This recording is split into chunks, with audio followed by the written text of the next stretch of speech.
that was the time where I realized I had nothing left, and I had tried to just call it quits.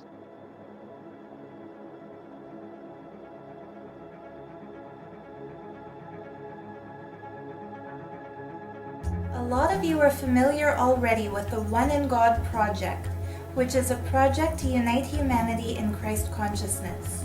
You may have seen videos with me and Bishop Ralph discussing what the mission is. With her old cult that she had created, and claimed that she was an incarnation of the Divine Mother, who is in eternal bliss. She had said, like, she is this special goddess, and she is an incarnation of the goddess Kali. Just the level that the energy that she held, and the ego that she held as well. She was portraying herself as something very powerful, but dark also. Very, very out there, very mystical, kind of, and very hypnotizing, very, very hypnotizing, in that fashion, and with the slow movement and all of this bullshit. Excuse my language. That she uses, and obviously she's not enlightened at all. She's probably more of a psychopath than anything.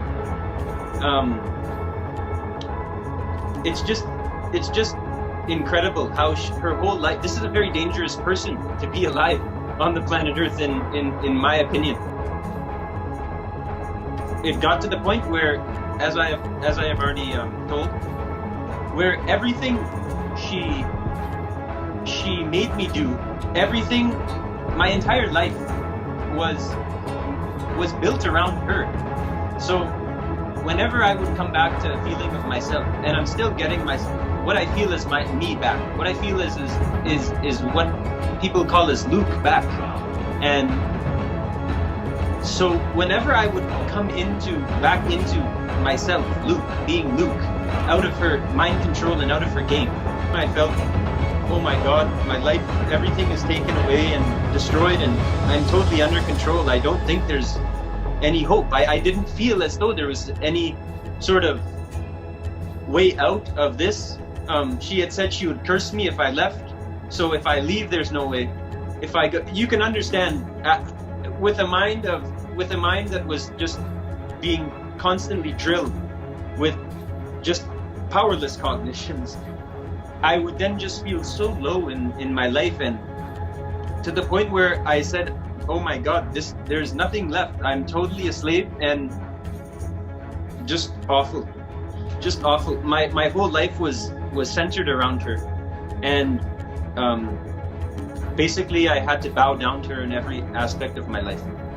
I just felt horrible, and I felt so sad, and then came the attempt on my life, taking my life because of all that she had done to me, and just